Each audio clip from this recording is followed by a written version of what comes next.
Alright. Perfect. Awesome. Alright. So welcome, ladies. Thanks for coming. We appreciate you coming here tonight. And oh my gosh, you are so cute. Are you lining up Layla over there? Yeah. Oh God, Francie. I don't know why I said Layla. Layla's in my head. I had that in my head. That's funny. Sorry. I think Layla's great. Layla's great too. I heard off as well. So these are my students. I'm going to have everybody just go around and just tell them your names in a second. They're doing a 3 to 6, basically 3 months of kind of class time, 6 months of a mentorship opportunity to get to observe some interviews and some births and some prenatals and classes. And I felt like when I was creating the mentorship, I really wanted to create something that I would have wanted when I was doing my original training. And I think one of the things that is most valuable as a doula is being able to speak to the different methods that are being taught here in Portland.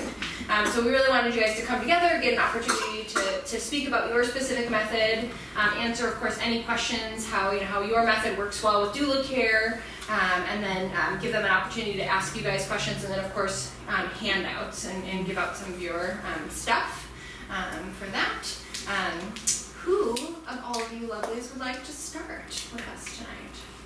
Maybe we'll start since our babies are being well Perfect. And then once you're finished, you need to bow out. Absolutely. So once you finish presenting, if you guys need to bow out, feel free to bow out. But yeah, go ahead. And if you would like anybody to hold your babies at all while you're doing it, let us know. I might let him roam around and knock over your water glass. Perfect. And your baby has got a lot more hair. He does. So my mom wants me to cut it, and I'm like, I can't. Archer said Those eyes, he scares you. Oh my God, She's just like mastered them. yeah. She's like, if I do this, what do you guys do? Yeah. Awesome. All right, so if you want to go ahead and introduce yourself, your method, and then the floor is yours. Great. Yeah. So I'm Margot Strawhall, and I'm Claire Wild. And we are both instructors with the Yoga Way to Birth. And just a quick little history of the Yoga Way to Birth. It was started, 12 or 13 years ago Over a now? decade, yeah. Yeah, by Tina Lilly and Dia Bard, who was a midwife. And Dia no longer is with the Yoga Way to Birth. She's gone on to other things, but Tina's still with us. And it was really born out of this desire to use yoga philosophy and sort of a mindfulness perspective to prepare for birth. Tina was teaching prenatal yoga at the time and just felt like it wasn't going quite far enough.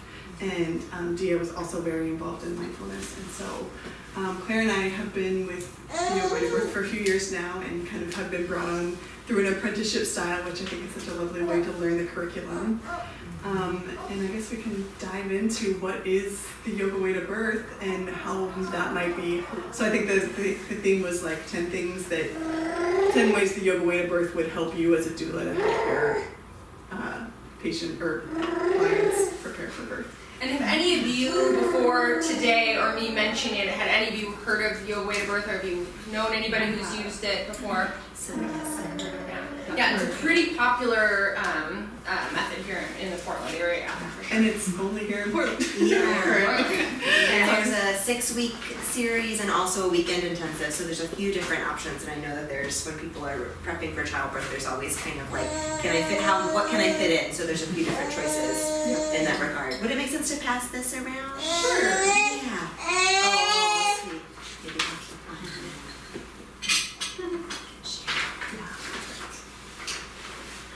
I was just really excited about chocolate. I know.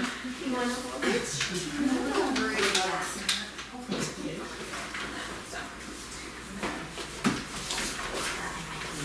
So when people hear the Yoga Way to Birth, I think usually like the first thing that comes to mind is they're like, I'm gonna be doing yoga poses for labor, like look at me in Warrior 2 birthing my baby. Yeah.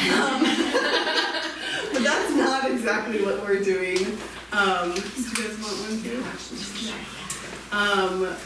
It's really, asana or the postures of yoga is just one of the 8 limbs of yoga. And so that's one element, and every class begins with a short little asana practice that we do together.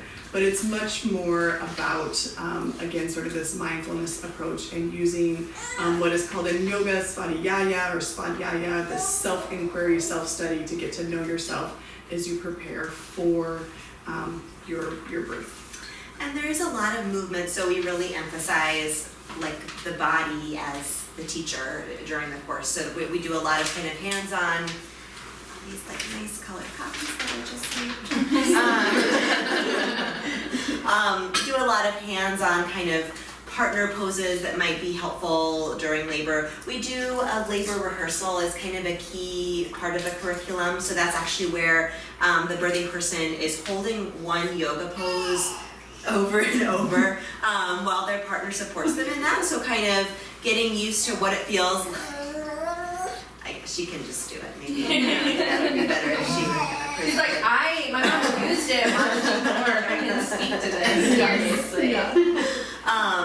So all that to say that the asana piece does come into play, but I think there is this idea that people have sometimes that they're going to come in and get a list of like asanas or poses that they can use during labor that's going to make their labor magic. And what it is really is about kind of learning what your body does in these kind of more intense physical situations and practicing ahead of time ways that you might be able to cope with it and ways your partner might be able to support you. Yeah. So maybe we can just go down this list and kind of might bring out some of the elements that we use in our classes. So the first one, which I mentioned already, is to encourage self-inquiry. And so really, again, getting to know yourself, getting to know your partner, understanding your tendencies, and what that sort of looks like. Yeah. Move around. Maybe Jonah will come play with you too, I'm sure.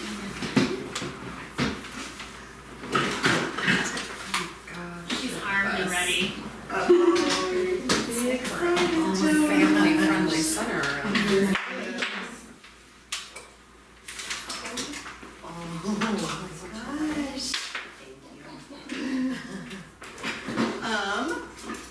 And then experience learning from the body. So in yoga, mind and body's wisdom are valued equally. And so we're not just learning on a cognitive level what these things are, but we're also learning from our body.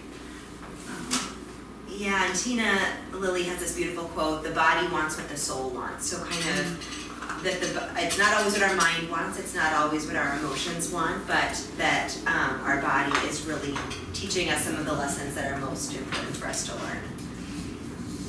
And then the development of a regular practice. So especially, I would say during the 6-week series, we really dive into this where we're encouraging parents to develop a regular practice, whatever that looks like for them. And it might be a really formal sitting meditation practice, or it might be, I'm going to commit to being mindful while I'm brushing my teeth, or I'm going to commit to not touching my phone first thing in the morning. Some kind of mindfulness practice that they can come back to on a daily basis to kind of get them in the mode of using that to prepare for labor and birth. And we know about mindfulness practices that it's not so much about how long you're doing it, but it's more about the consistency that really brings about the main results. And so this is why we like to encourage. So even 3 to 5 minutes a day of some sort of mindful activity is going to have a huge impact on a person in terms of the benefits that we see from mindfulness and meditation. The next one, number 4, is a huge one, I think. We really work to create a safe environment for people to unearth their fears and really start to process what might be coming up for them. And again, as you all are so well aware of, we birth with our bodies, not with our minds. And so to get to really know the body in that process, and that's why we offer so many experiential activities in our classes where people are asked to be more in their bodies and less in their cognitive thinking mind, because that's what this birth is going to ask for them. And then while they're in those experiential moments, being able to recognize what's coming up. What are their natural tendencies, or as we would call in yoga, the samskara, the patterns that they hold in their life that come up over and over again, and that would help them to then prepare and know themselves better as they head into birth.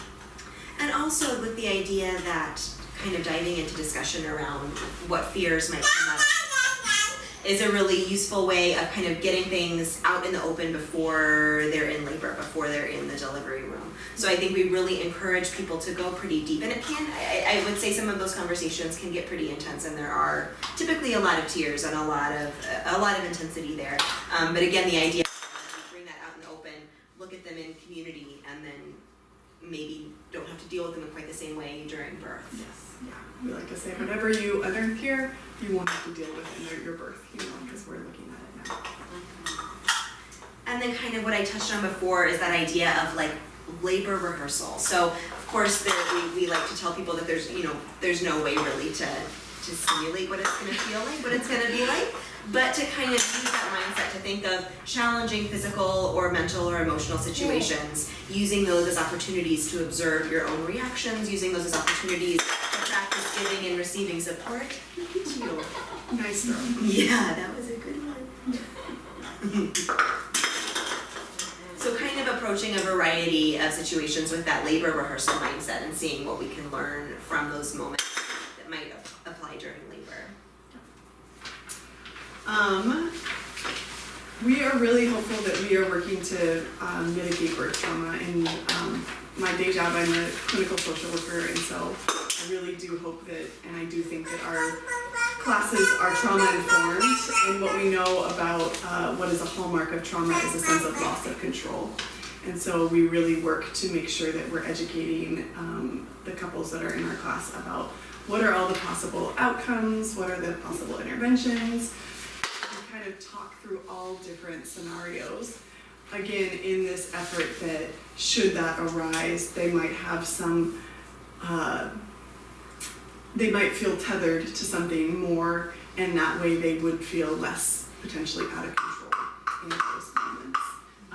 And so that is really our hope. And again, it comes from this standpoint of having this compassionate self-inquiry and looking at ahead of time, what are their potential fears, aversions, attachments. Like, they really have been practicing yoga their whole pregnancy, and that's what's going to make their birth easy. But I have a lot of yoga teacher friends who had kind of traumatic C-sections because their pelvic floors were like too much mula bandha is a thing, like that tightening of the pelvic floor. And so, we want to be prepared for all those possible things.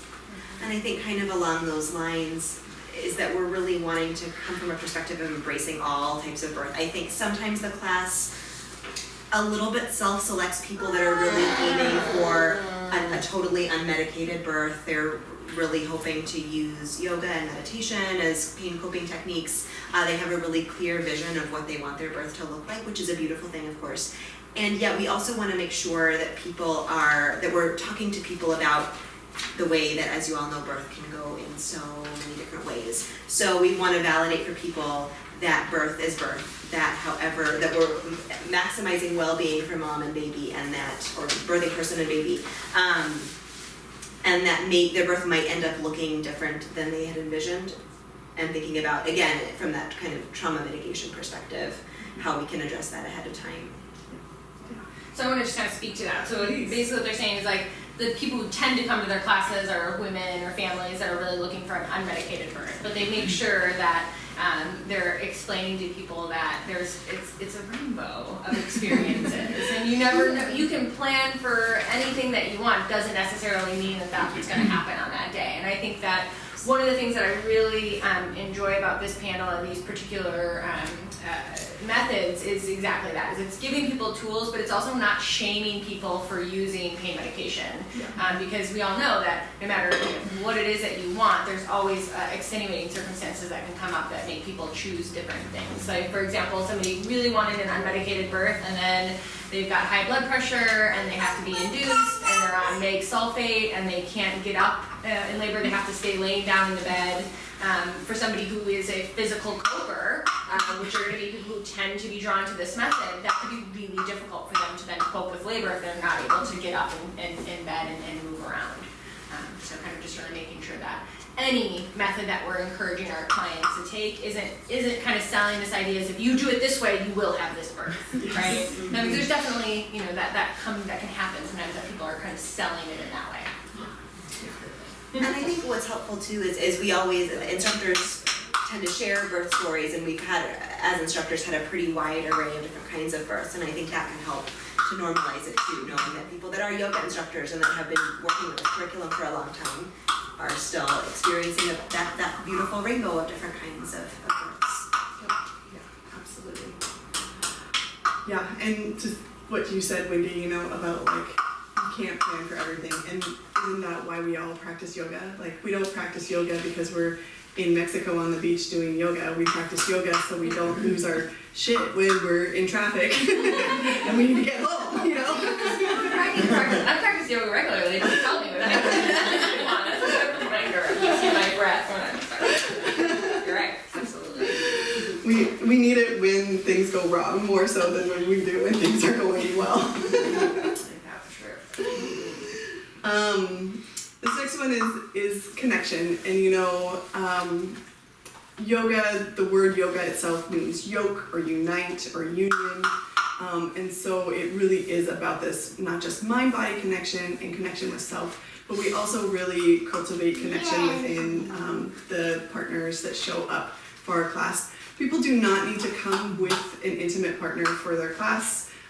It doesn't have to be that person. It could be a doula, it could be a mother, it could be anyone that they choose to have there with them. But many of our activities are done in dyads, so they have a chance to really get to have that connection. And I will just mention that when I was pregnant with my first child back in 2012, my husband and I took this class together as students, and that was absolutely one of my favorite things about the weekend, that intensive that we took, was that we walked away just like feeling super connected to each other and on the same page about what we were heading into with our birth. And then also, you know, again, going along those lines of all different kinds of dyads are appropriate. We've also like worked with all different kinds of families, and I have occasionally had a single person in my class who wasn't able to bring a friend or a mom or a doula, and that worked fine too. We were able to navigate around the dyad activity, so it's not a make or break necessarily. So knowing, again, kind of back to that compassionate self-inquiry piece, knowing their own strengths. So we really are approaching it from a strengths-based perspective and trying to figure out how people can build on what they already have in place. They're already doing it right. They're already doing it right, and how can they keep doing it right? So, you know, part of the self-inquiry piece is saying like, oh, I maybe did have a reaction in that moment that maybe wasn't the most helpful reaction. So that's a piece of it, but I think a bigger piece of it is saying, hey, actually, I'm really good at this, and this worked really well that other time. And so that's what we really want to emphasize and what we want people to come away with. We do an exercise, I think it's in the 6-week series, where they're kind of envisioning like how they want their child to be able to describe them, what they want their child to be proud of about them as their parent. So kind of keeping that as kind of their North Star as they move into this experience. And then lastly, an opportunity to share their story.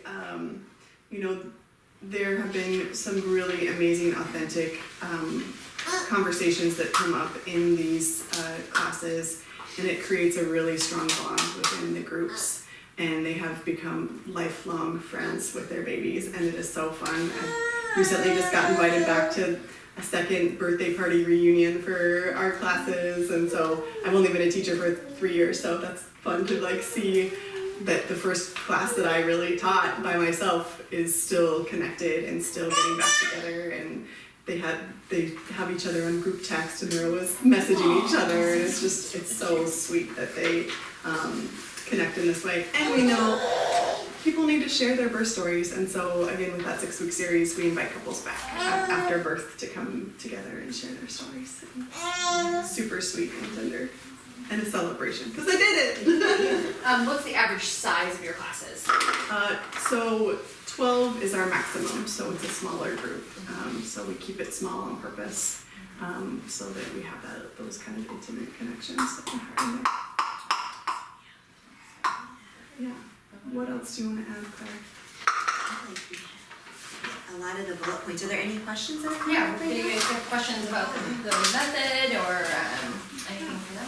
What locations do you guys teach your classes? Do you have a set location, or do you guys go to studios around the Portland metro area, or what? So will be teaching here. Yay. Started in 2019. Yep. Class scheduled at the beginning of January.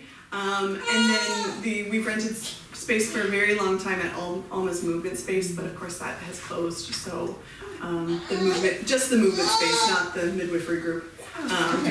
Just to be clear. And so we're no longer at Alma, but Sweet Light Center, which is where Whole Mama Whole Child is, they also have a little studio in their basement, and we rented space there too. So Are you guys familiar with Whole Mama Whole I Child? have not heard of them. Or what part of Portland are they in? they're in Northeast Portland on like 27th and Broadway. Yeah, and so that's owned by Amy, who's a chiropractor, and so they have a variety of services kind of in that building, and then in the basement they have a classroom. Other questions that you guys have for these lovely ladies about yoga way to birth? Is there anything specific as a doula supporting a family using yoga way to birth that you would want them to know? Or anything that when they're interviewing, say they're interviewing with a couple that's taken yoga way to birth that you feel like would help them in that conversation? Beyond, I know you kind of given us these kind of key pieces, but anything else that you kind of think would be kind of specific? I mean, I think it would always, I think what's interesting about our method is that it's not very prescriptive, so each person's gonna kind of walk away with their own interpretation or things that they felt were useful or not useful. And I often say what's not useful is just as helpful to know as what is useful. And so I would say that you would be working with a family who's taken our class, and you would want to hear from them, tell me what you've taken from this, what has been useful, and maybe what you've learned about yourself, in this process. How have you learned you like to be best supported? How have you learned that what have you learned about the different, and I will also mention, we do cover everything that you would get in a traditional hospital birth class too. So we're going, it was kind of left off of there. So you're still getting all of the details about what is a standard physiological birth, all the nitty gritty of all of the words and stages of labor and interventions, the 7 cardinal movements of baby, they're getting all that information. And each class in our series has a theme. The first class is Birth is Primal, and again, it's kind of helping people to begin that process of connecting with their bodies and understanding that this is going to be a bodily experience, not necessarily a cognitive experience. People want to try and think their way through it. I heard it said today, I thought this was great, there's only one head that belongs in your pelvis, and that's your baby's. Not yours. Yeah. T-shirt. Right. I thought that was a good slogan. Our second class is Birth is Wise, and that is really the more information heavy component of our class, where we do go over all of the jargon and make sure people understand what that looks like. This third class is Birth is Truthful, and this is again truth in the yogic sense of what is true for you. And then our fourth class is Birth is Wild, which is again usually that's the big fear processing class, where we really ask couples to look at the unpredictable nature of birth and come into contact with how that impacts them on a bodily level. And then our fifth class is Birth is ... because that's true too, birth is a lot of things, and it's actually, that's our more asana focused practice, where it's more of just a moving meditation for our whole class. And then our fifth class is Birth is Patient. As we prepare to send them out, and that's the final class that we have together before we come back as a group for Birth is a Story.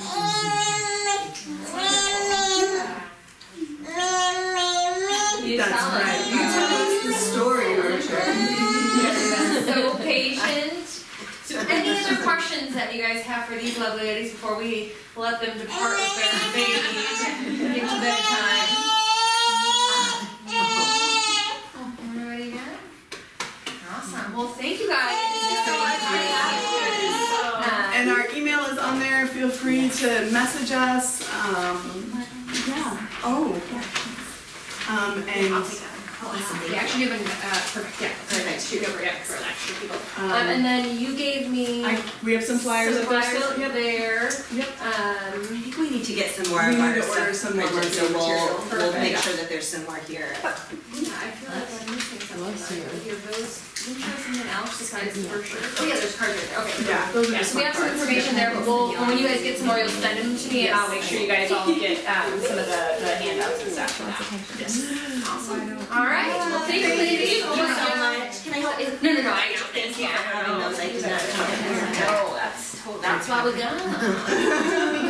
That's good. Awesome. Congratulations on your apprenticeship. I hope it's going well. So exciting. Thanks for coming and thanks for bringing some entertainment there as well. Thanks for letting Yes. me. Yes. I know. Absolutely. Oh, okay, yeah, that's a different story. Yeah. Less entertainment, more business. Yeah. Yeah. He's my baby. I have two older ones, and it's like, yeah, the older ones. You can hang with dad. You're He's good. got a little shirt on that says Center of Mom's Universe. It's true. Is that true? Is that true? So now you're not gonna wave? You were waving all over. No, Nice to meet you. See you later.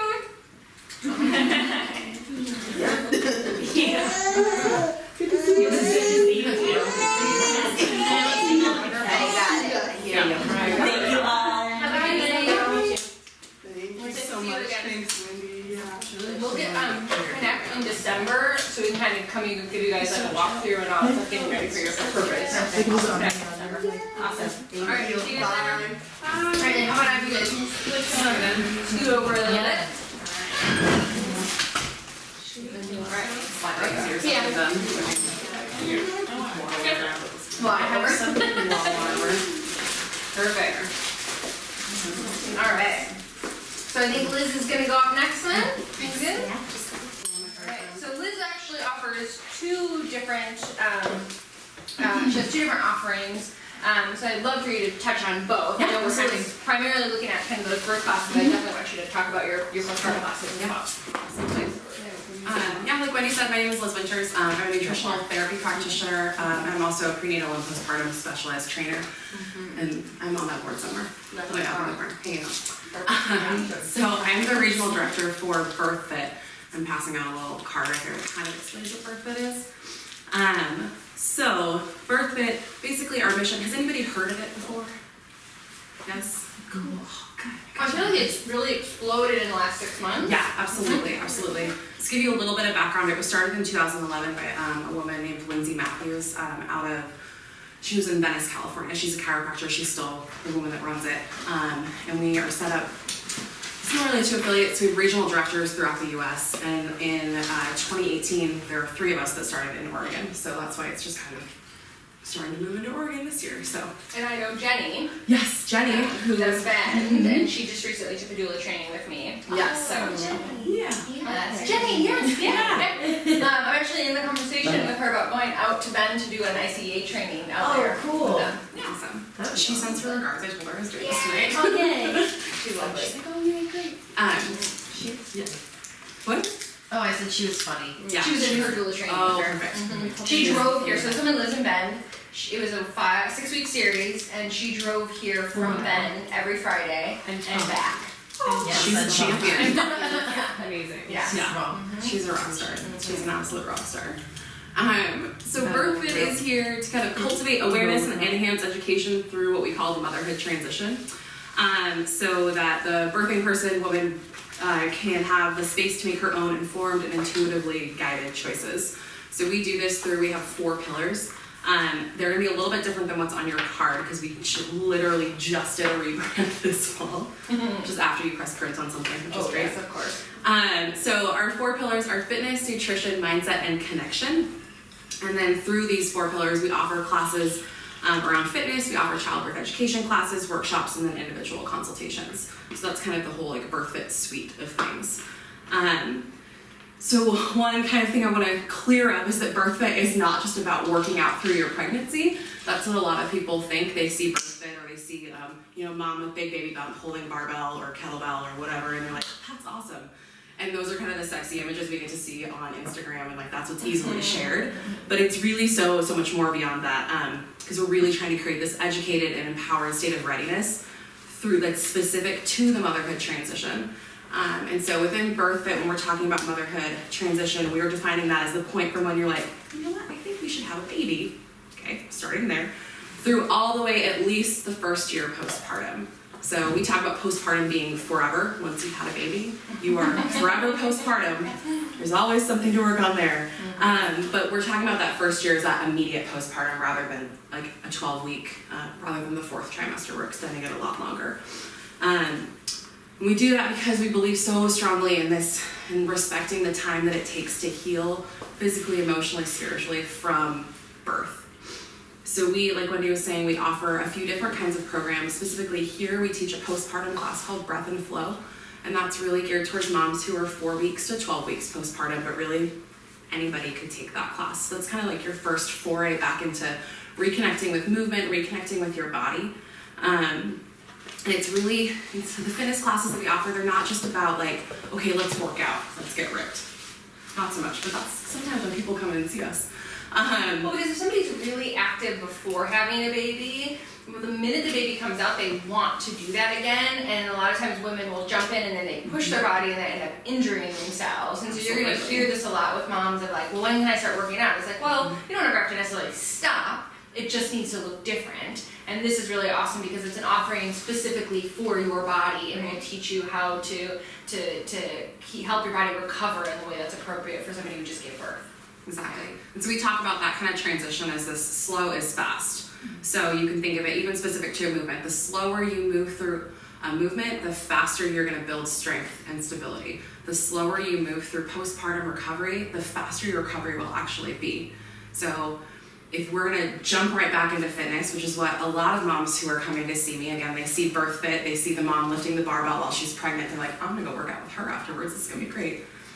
Again, they get kind of like, oh, wait, what do you mean we're just going to be breathing for our first class? But that's, again, because we're trying to take a really mindful approach to that healing process. So we take things way back to basics as we dive into kind of moving again and having mom reconnect, which is why we feel comfortable saying, 4 weeks postpartum, sure, come see me. You're not going to be moving weights. You're going to be learning how to connect with your breath again. So if we rush recovery and don't respect the healing process, you end up injuring yourself, like Wendy was saying, or prolonging that recovery so much longer than it would be. And you'll see that with pelvic floor dysfunction, just pain in general. We think as women that we are supposed to just walk around as, that everything's supposed to hurt after birth. It really doesn't have to, or that stress-induced incontinence is just now a normal part of life, and it really doesn't have to be. And so we're here to kind of give tools, but also to make referrals. That's the other big part of BirthFit, is that I'm not going to claim to know everything about everything, and that I'm trying to build a really good referral network so I can send you to go see a really excellent chiropractor or a pelvic floor PT or an awesome doula that can support you both prenatal and postpartum. It's a big part of what we do. And then prenatal series is our childbirth education class, and I love this class so much. It's so fun. We taught our first one here, and it was great. So we do it in a weekend intensive. So it is 9 to 5, Saturday and Sunday, so I think it's really nice for those busy parents or people who are like, I don't really need to take a childbirth ed class, we'll just like check it off the list. We're gonna really dive in there because they're really important. And again, we go through this experience of how to integrate fitness, nutrition, mindset, and connection through your pregnancy, but also through postpartum. So we cover basic birth anatomy, physiology, and all of that fun stuff. But we also really dive into discovering desires for your own birth, for your own pregnancy, and also talking a lot about postpartum preparation. And that's kind of, I think, my favorite part of this class is really kind of delving into that. So partners get a lot of dedicated time to answer questions, address fears about pregnancy, about labor, and about what those expectations and changing dynamics that will be on the couple through postpartum and really kind of diving into what that can look like. The other kind of awesome things that we do is we do a lot of role-playing scenarios. So we spend the first half of the class going through, again, basic birth, A&P, and interventions, and just talking about what to expect with all of these. But then you also get to decide, you come up with your birth mission statement. It's like, what do you want your birth to look like? What do you want, what values do you hold in this space? And then we try on different scenarios. So as you all know, like birth, as much as we can plan for it, there's always gonna be a curveball. There's always gonna be something. Maybe that's a really extended labor, maybe it's a really fast labor, maybe you give birth in your car. You never know what's gonna happen. So being able to talk through those scenarios with your partner and also in a group setting and decide, okay, how could we stick to our birth mission statement and still do what's best for baby and best for mom and best for family in this scenario, and that's going to look different for everyone. So really trying to create space that feels, judgment-free, and we're not pushing any specific agenda in that sense. I like this idea of the birth mission statement. Yeah. What I do on my birth plans, and many of you are familiar with this, is I really encourage parents to kind of give a little blurb of themselves at the top. I mean, ideally, ideally it's kind of similar to that. Is that idea? Like, here's a little bit about me, and then these are my goals. Right. Right. I like that idea. It's a nice little self-discovery tool. We also talk about using your brain when approaching interventions. So what are the benefits? What are the risks? Alternatives? Intuition. There you go. Thank you. And then what would happen if you do nothing? Right. So having clients or having partners, try these on for different scenarios. They're like, oh, well, that's not going to happen. I'm like, well, let's just try it on. Let's see what happens. The worst thing you can do is talk about it, or the best thing you can do is talk about it. So we talk about creating a birth preference plan rather than a birth plan. So this is how we would prefer things to go. And then we talk about those kind of best and worst case scenarios. And then the last half of our last class is spent entirely on postpartum planning.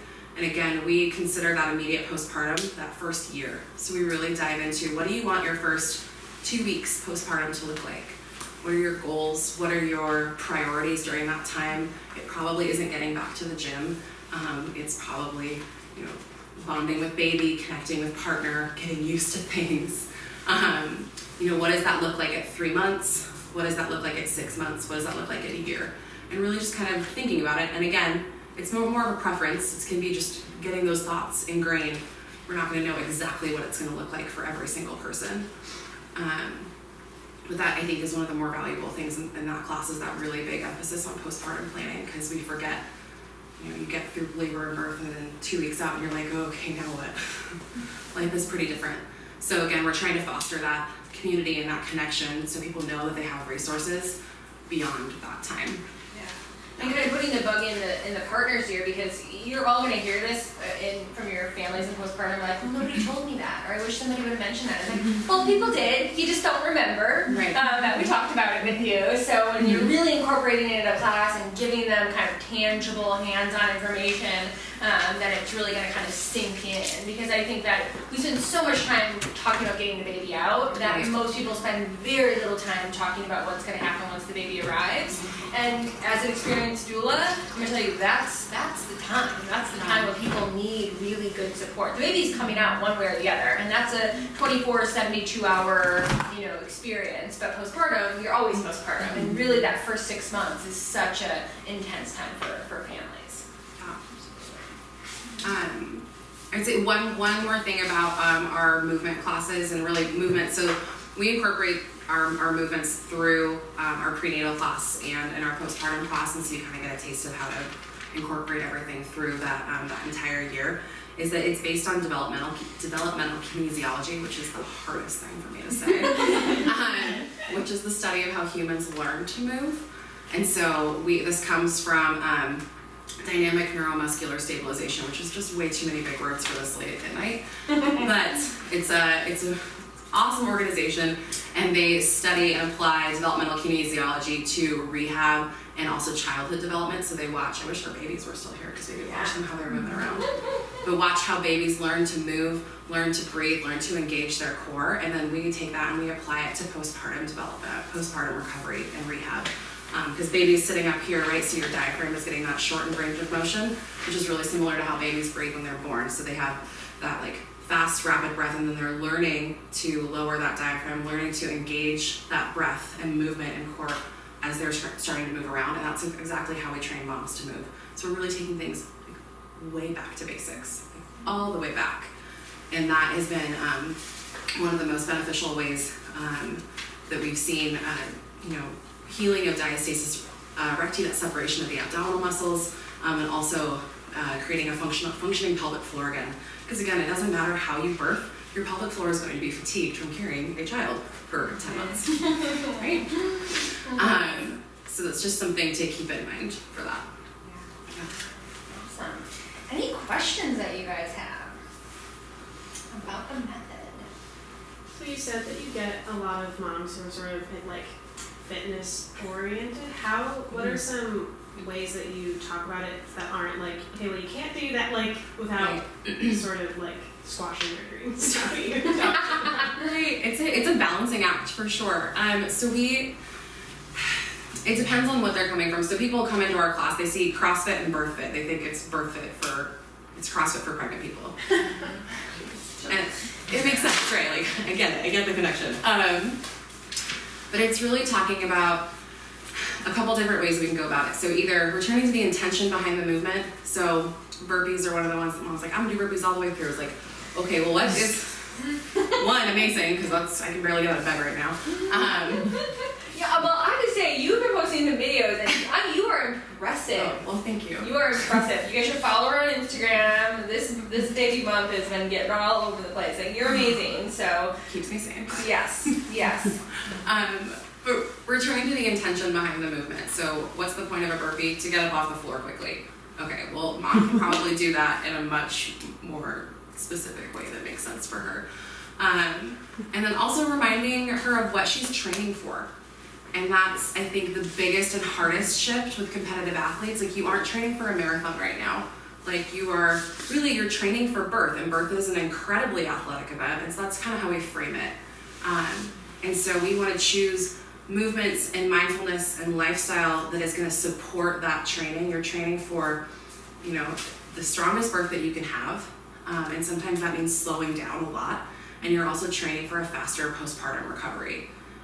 So again, because if we push it and really fatigue ourselves all the way through, that recovery is going to be awful.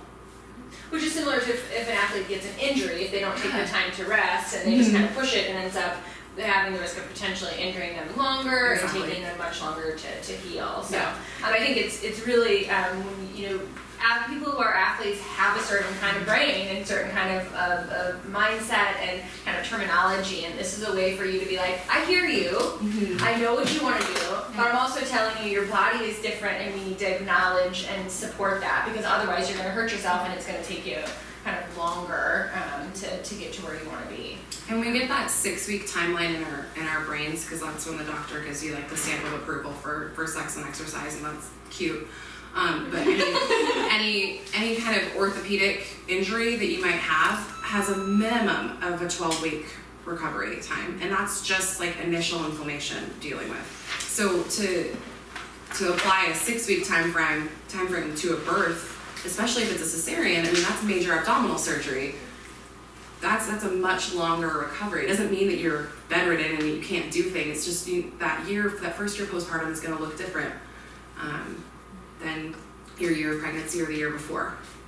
Is that helpful? Yes. Cool. Yeah. Okay. Other questions that people have about BirthFit? And what's the average size that you're looking for in a class? So we'll take 4 couples for our prenatal series, and then I cap all my postpartum classes at 8 mamas. So again, really small, tight-knit community, because so much of those classes, like, yes, we're moving, but we're also spending time to like share birth stories, connect, talk about nutrition, really implement all of these other aspects. Yeah. I just had a question because you're a nutritionist also. Yes. Somebody asked me the other day if eating for 2 is a real adage, and I was like, I don't actually know if that's. No. I would say no, but I didn't want to say that without. You need slightly more calories, Yeah. but not double. Right. Yeah. It's like And in breastfeeding, you actually need more calories than you do in pregnancy. Yeah. It's not that 300 Yeah. calories. You want it Yeah. And I found that for my postpartum moms that are breastfeeding, like they're the ones that are suddenly like, oh my gosh, like they can really tell that they need more calories. Okay. Where in pregnancy, what ends up tending to happen is that they need slightly more calories, but they need to spread their eating out throughout the day. Where most people are traditionally eating, 3 solid meals a day, especially if they work and they have breakfast, lunch, and then dinner. But once you're pregnant and this baby is encroaching on your stomach capacity, they're going to be eating smaller meals kind of spread out through the day, which would ideally work better, especially for like heartburn and reflux and things like that. Yeah, eating for 2. Eating for 2. We talk a lot and less about, because I heard like the 300 calorie mark, and that's, you have so much more to worry about than counting calories during pregnancy, so it's just really paying attention to hunger cues, making sure that you're getting a protein, fat, and carb with each snack and meal. Yes. So making sure that everything is balanced, especially protein, is really important. One of the things I share with my families towards the end of the pregnancy is really focusing when they sit down to eat that they're doing their proteins first, because a lot of times people are really hungry, and when you're really pregnant you have very small stomach capacity, and when you're really hungry you go for the things that are going to give you kind of that instant energy, and that's carbs. And then what happens is you fill your stomach up with carbs and then you don't have the room for the other things. And what we know is one of the things that are coming up for a lot of American women is pregnancy-induced hypertension. And we find that in my clients that really focus on getting those proteins first and kind of waiting the carbs second, I just don't see that happening as frequently with them as I do with other families. Other questions for Liz? I just remembered what I wanted to ask. So for your postpartum, is that something that like people look into signing up beforehand, or do you have a lot of mamas struggling postpartum and then coming a little bit after? It kind of depends on the mom. Like, I would love it if, like, my ideal would be like they're pregnant right now and they're signing up for a January class. Like, they're due in like between November and December, and they're like, okay, I'm getting my like that's part of their postpartum planning. Typically, because we run 2 different kinds of postpartum classes, the one I run here is for newer moms, so it's 4 weeks, and so typically I'll get a sign up like 2 days before. That's generally how postpartum brain works also. And then I teach another one that's geared towards moms who are at least 6 weeks postpartum, and those are generally, my average age in that class is probably 12 weeks postpartum to 6 months. But we've had moms as long as 2 years out from there. And so those are the moms that are really struggling or just not feeling like they have ever gotten that strength back. They come back and see me there. Is that? Yes, Yeah. exactly. I'm just thinking my sister specifically had a baby 6 months ago, and she's still seeing a physical therapist and like struggling. And I'm like, I wonder if those are the type of people who are seeking you out, or if there's a mix. It's definitely a mix, and it's just getting people out of the framework of like Kegels and crunches. Like like no. There's more to it. There's more to it, right? Yeah. Every movement has its place, but those are like not the end all be all of postpartum recovery. Have you had a chance to meet Becky yet from Luna Chiropractic? Oh, yeah. Yeah. So she's offering a class coming up, and I actually took her core restore class last year, and then I got a bunch of body work done. I have done an incredible amount of work on my core since taking that, and my baby is 13. So some people don't ever kind of find their way until much later in life. So You're postpartum forever. postpartum forever. And you're welcome to stay while Katie presents. You're also I wanna welcome hear to more about go. that. Yeah, absolutely. But and I didn't mean to kick them out, but I also need babies. Babies, they got babies. They need to go. Yeah. They're distracting me. She's 2.5-ish. Yes. Any other questions for Liz before we move on to Katie? Well, you guys all have their information. Is your Instagram anywhere? I have more cards I'll pass around too. I want to watch these videos. Yeah. Do we need a break or anything, or we good? I'm pretty good. Yeah. So we'll kind of go through you, and then if we get done early, we get done early. Yeah. Thank you. Yeah, it's your folder.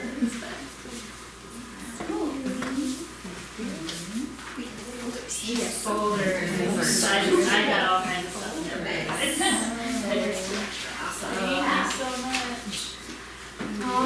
And just see what we're talking about. Yeah, it's the cards in the dress cards. So my name is Katie. I teach teach hypnobirthing, and it has been really awesome to sit here for a number of reasons. Number one, I started right where you guys are sitting right now. I did the doula internship with Wendy, and you guys are in amazing hands. It's so awesome. It was life changing. So I'm really excited for you guys. And then, yes, to hear all the different childbirth education options that are out there. My start really came from when I was pregnant. Let's see, almost 9 years ago, with my first baby, and it was here in Oregon, and I had the. Sorry. No, I'm it's sorry. okay. I'm gonna give you guys each a little stack of them. Sorry. Go ahead. No, Sorry. and so I had the opportunity, or I asked our midwives, like, should we take a childbirth class? If we have midwives, should we even take one? And they were like, yes, you have to take a childbirth class. And then being in Portland, there are so many options. They didn't have BirthFit at the time, but yoga way to birth, dancing way to birth, hypnobirthing, Lamaze, Bradley. There's so many options, and that's one of the things that I love about Portland is all of the options for birth that we have, because there's no one size fits all, right? Like everybody knows. And so with hypnobirthing, have you guys heard of hypnobirthing? Yeah, most everybody? Okay, awesome. Hypnobirthing falls in line with a lot of the other childbirth education classes in that it's a comprehensive childbirth course. So we cover everything, all the nuts and bolts about childbirth and postpartum, and a little bit of breastfeeding too.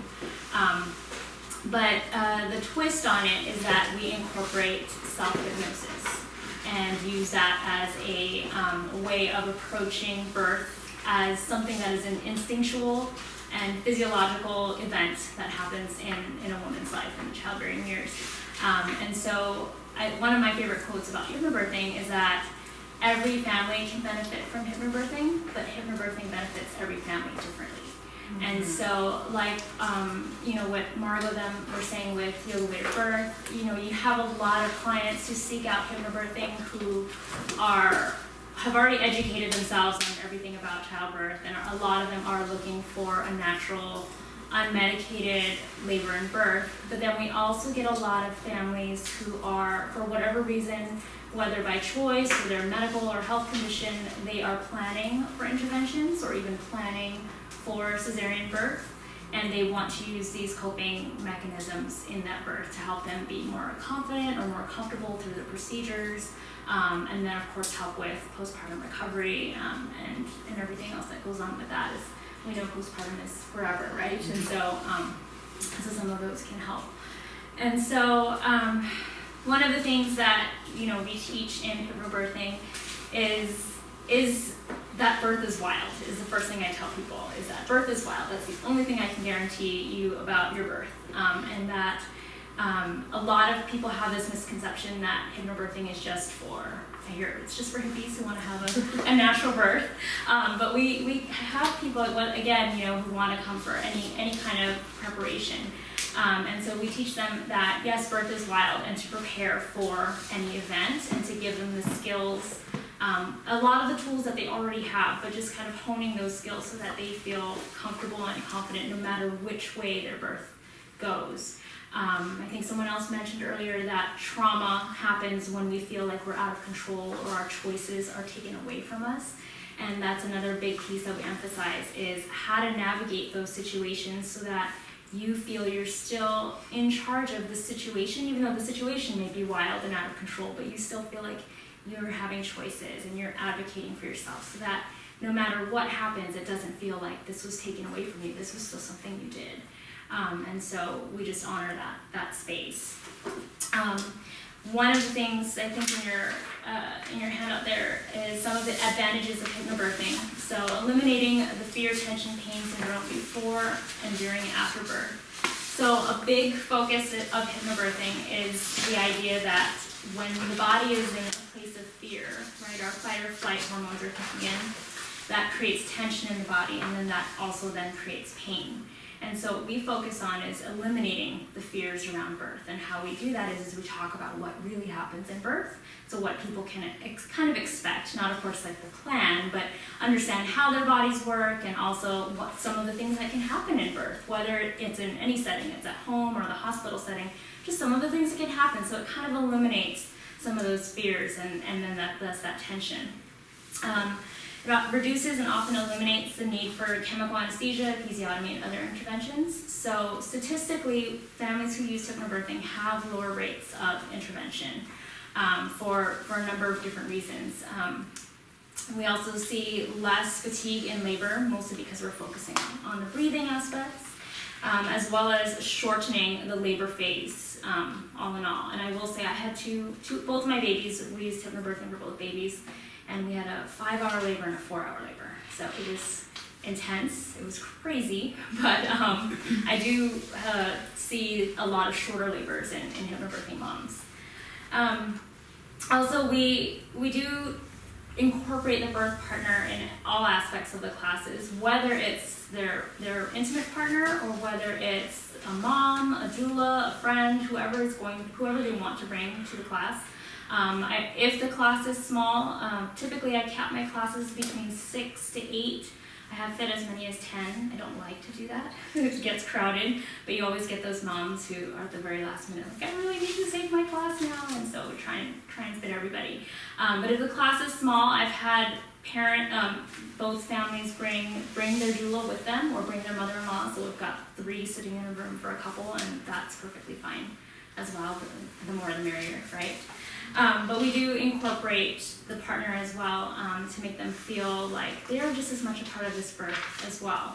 And a lot of the things that we talk about too is how much their hormones are also affected by the birth process, and how that also reflects on what's happening with moms. If partner is stressed out, mom's going to pick up on that, and that's going to play out in their birth as well. And so we don't want the partner's experience to be ignored in any way. In fact, it's very much integrated in the whole process. And then, of course, lastly, just returning birth to what it was intended, and that is this wonderful, beautiful act of nature. But again, that birth is wild, right? Who knows what's going to happen with birth? Some of the misconceptions about hypnobirthing or hypnosis in birth. A lot of people think that the moms are wanting to escape their birthing experience. That's a pretty common misconception that we hear, that people who want to use hypnosis in birthing, they just don't want to experience it, or they want to just be completely zoned out, or not even there is another way of saying it, which is not true. People who use hypnosis, whether in birth or in a therapeutic setting, are actually very much aware of everything that's going on around them, and they're very much active in what they're doing, and they remember everything about their birth. So that's another misconception, that they'll forget or not know or experience what's happening. Also, that again, going back to the idea that people who want to use hypnobirthing are just wanting pain-free, unmedicated births, and that's all that we're looking for. And again, we have people coming for all different reasons and all different planning for all different types of birth, right? The whole spectrum of birth. We don't promise a pain-free birth in hypnobirthing. I will tell you that right now. That's another common misconception that people will say, oh, hypnobirthers say it's going to be pain-free, or we don't talk about pain.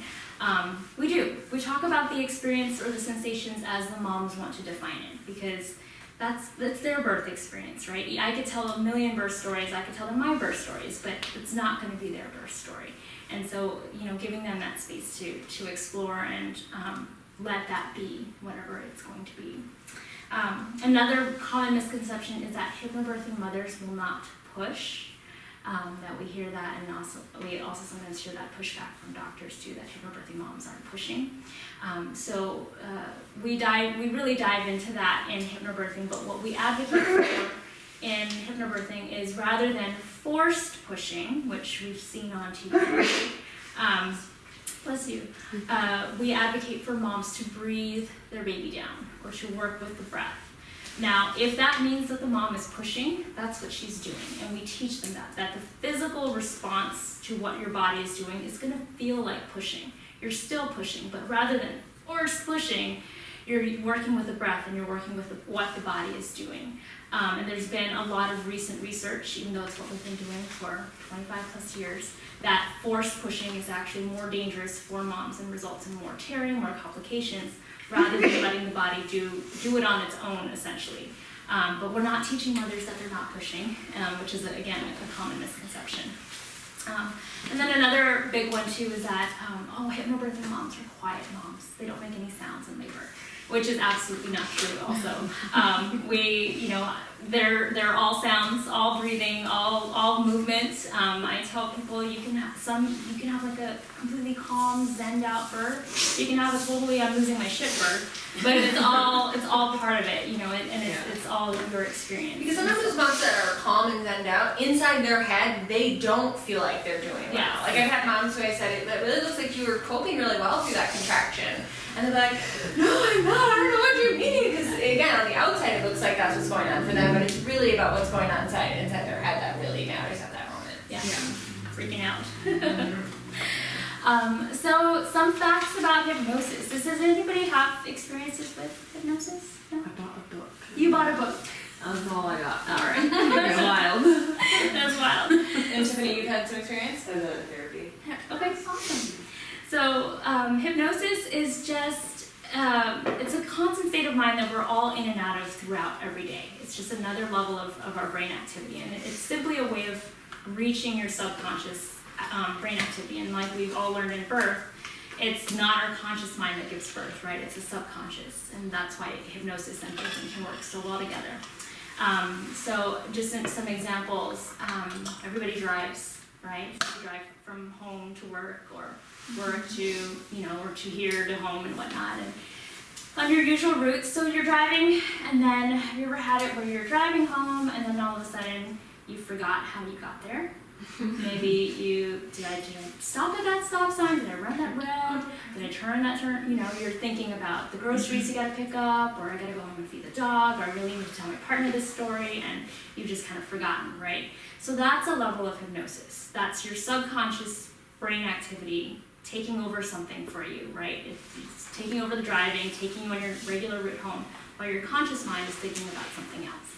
If the ambulance were to come behind you and you hear the sirens, you could immediately pull over, turn on your blinker, slow down, right? You're still 100% at the wheel. It's just your subconscious is taking care of some things and your conscious mind is taking care of others. That's hypnosis right there. And there's different levels of it and different applications. So therapeutic, whether you use it for people who have want to break or start a new habit, say quit smoking or weight loss, or they want to get more motivated about school, that kind of therapeutic application, or also people with maybe severe anxiety or depression.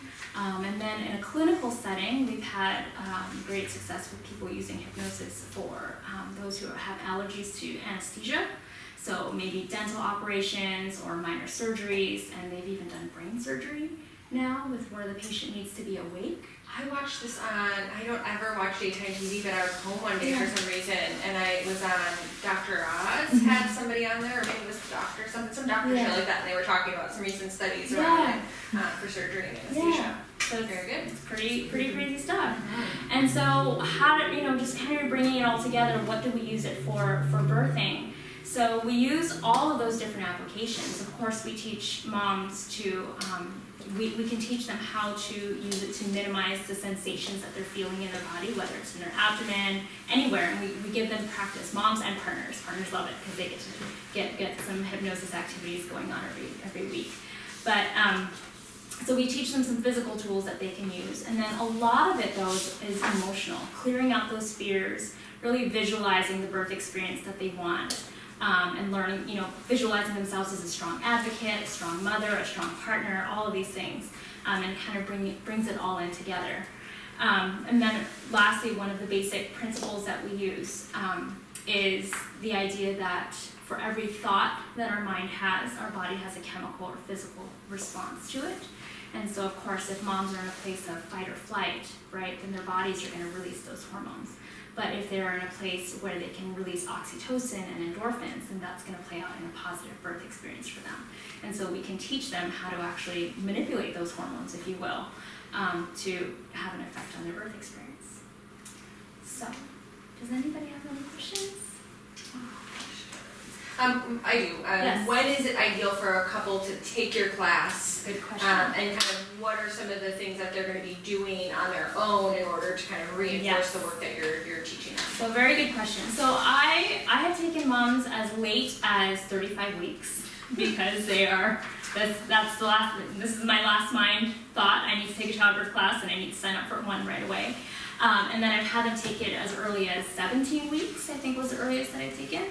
Usually it's recommended somewhere around 22 to 24 weeks. And the reason is that the more practice they get, the more they will get out of it. And that's something that I will talk with when I do talk with moms who are kind of deciding, is this for me or is it not? I will tell them straight up that the difference with hypnobirthing and a lot of other childbirth classes is that there is homework. The homework is simple, it's relaxation, but if you're not willing to dedicate 20 minutes of relaxation a day, ideally, I know there's life happens and you're gonna skip some days, then you're not gonna get the benefit out of it. You can't just wing it and say, okay, I'm gonna just sort of practice it. You know, it's what you put into it is what you're gonna get. And so I want the parents to be very clear on that understanding that that may not be for everybody and that's okay. But making sure that they know that they can get the practice. Every parent will get a book and a CD Rainbow Relaxation Program, which I have for anybody else who wants to add to their collection as well. But every parent will get that, and it's encouraged that they start listening to the tracks once the class starts. They don't have to go any earlier than that if they don't want to, but you know, once the class starts, then practicing on a daily routine if possible. And then after that, just making sure that they're being mindful of all of the choices that they're making. You know, taking responsibility as parents, because that's what we do as doulas, right? Is help them become their own advocate, and really putting that responsibility into their pocket. So. And I find with my own clients, the ones that really practice it and really kind of get involved and are the ones that benefit from it most. Where before living here, I lived in Southern Oregon. We had a hypnobirthing instructor down there, and there was a handful of times where I'd work with a family who, again, kind of took it last minute and then didn't really kind of do all the practice, and then they have this idea like, oh, hypnobirthing doesn't work, and it's like, well, it only works if you do it, right? And so it's like being on a diet and then not following the diet. You can't blame the diet. The diet would work if you actually follow the diet, right? So it's this idea you have to kind of put the work into it. And so I agree, you know, one of the questions that we get a lot is people calling me like, okay, you have all these methods, which one should I take? And so I like to talk to families kind of about each of these different methods and, you know, who they work best for. And this is going to be one that I find that a lot of type A moms who really want to have a lot of control but will really do the work, they're the ones that I find really benefit from the most, because they're really going to be out and doing it and listening to the CDs and kind of following the instruction that they've been given. But like Katie said, it's really something that any type of mom can, or any type of family can kind of use for their toolbox. I have a question. So I'm just like picturing a scenario where I'm a doula for a family who is doing hypnobirthing, and if I haven't had experience, like I haven't taken the hypnobirthing class, so like is there some to kind of like guide a meditation or something? Where's the doula's role, and how can a doula prepare for that? Sure, good question.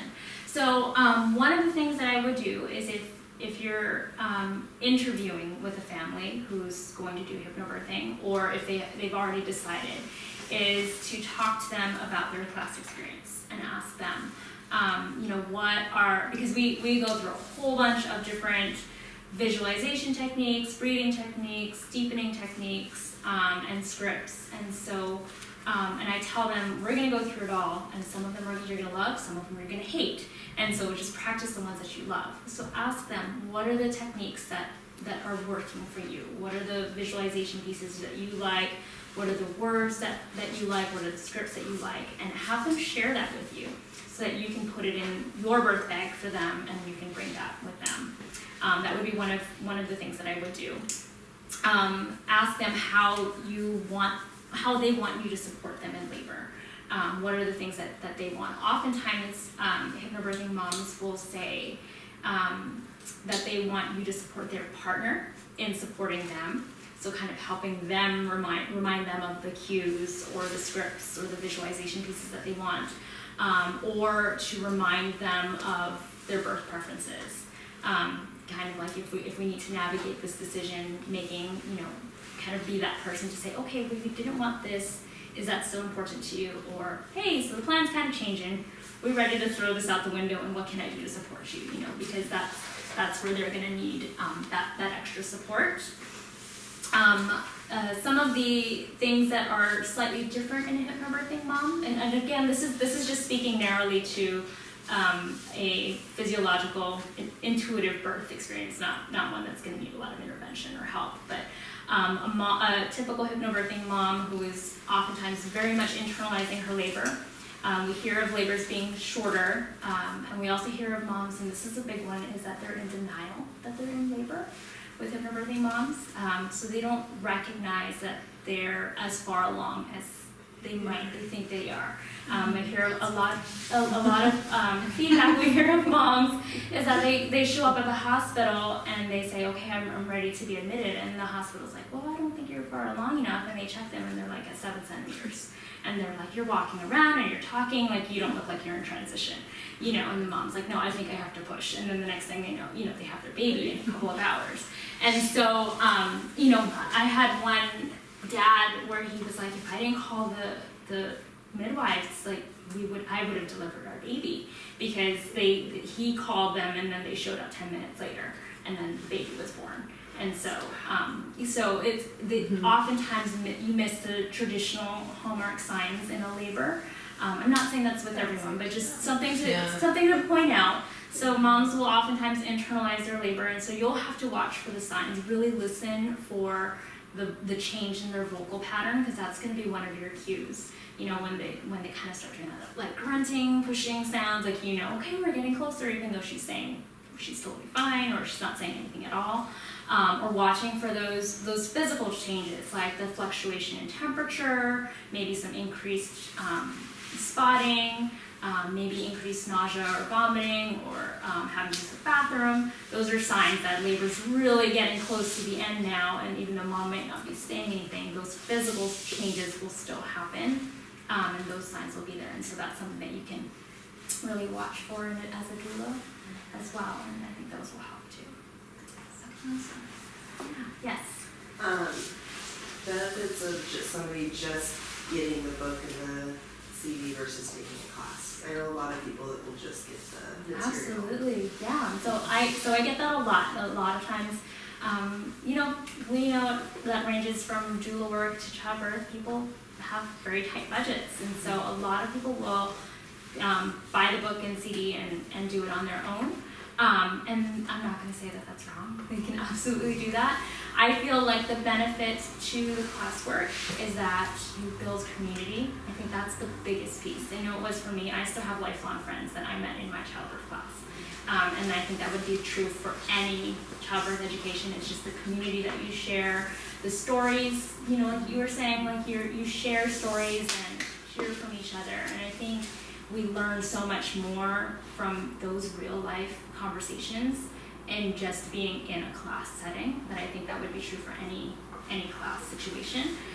Specifically for hypnobirthing, I would say that they would be getting the week by week guidance in the practice. So if they're practicing the scripts and kind of feeling like, I'm not quite sure if I'm getting this, they at least have that feedback from the instructor as to what they can be doing, and that will help with the practice, because sometimes the practice in the book is not the same as actually doing it.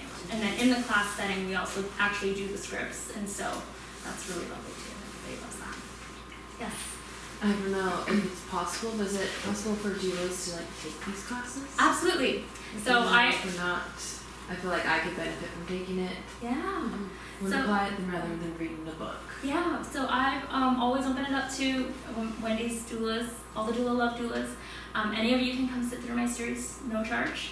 I just ask that you let me know first that you're interested, so I can kind of coordinate. And I usually take 2 max, depending on how filled the class is. And then if not, we'll wait till the next person. And then of course, make sure you don't have any clients in the class unless you check in with them first and they want you there. But that's kind of their space, and they're paying for the course, and so otherwise I would say you're all welcome to sit in. And your current classes through the end of the year are over at our old location in the Milagro space, and then starting in January the classes will be, she's gonna have some classes here. Hey, so excited. So yeah, so I Other would absolutely. questions I don't remember. Sorry. So I also have a birth support for professionals class as well, which is a 1-day course that is specifically for doulas and midwives and nurses. And so once I get that scheduled up, and there's in the card there's a discount code for you if you happen to register for that class, and you guys can all get a discount on that. But that's And you are also working towards becoming a trainer of new hypnobirthing instructors, yes, correct? so I do that. I just haven't set up a class yet.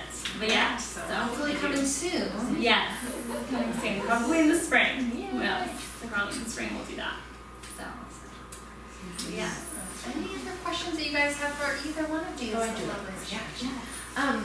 Are there the hypnobirthing breathing exercises? Is there a way to find that online at all? Because I like to go off something more than just a book. Absolutely. So I think there's some YouTube videos, Okay. and on like the hypnobirthing, there's a hypnobirthing YouTube station as Okay. well, and so that has some lovely videos. I would highly encourage everybody to check them out, just because they're just lovely birth videos. And then I think you'll see some of the breathing on there as well. Okay.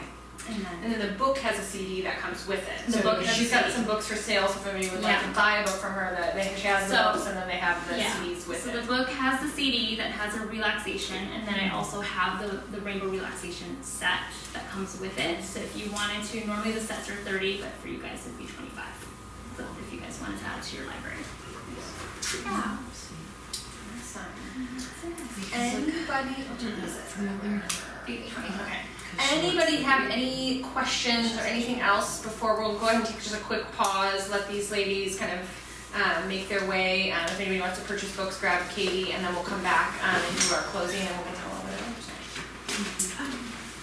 Yeah. Would it be possible to sit in on a birth fit class or just like shadow or something like that? Absolutely, yeah, and I was just thinking when she said that, I mean, I'd be happy to, I could open up, the prenatal series in January, again, depends on how many mamas I have in there, but 1 or 2 people, absolutely, you can just shoot me an email, and especially the postpartum series, you'd be welcome to walk in on or come into that too.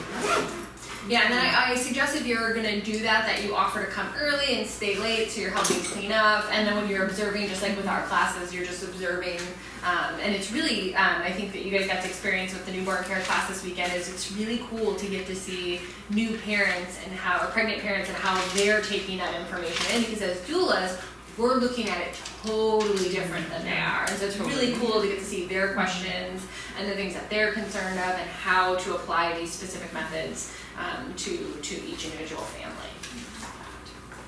And the parents also love having a doula in the course, and more often than not, the doulas get referrals from there, just because you're sitting there and you get to talk to them for 5 weeks or 6 weeks. So.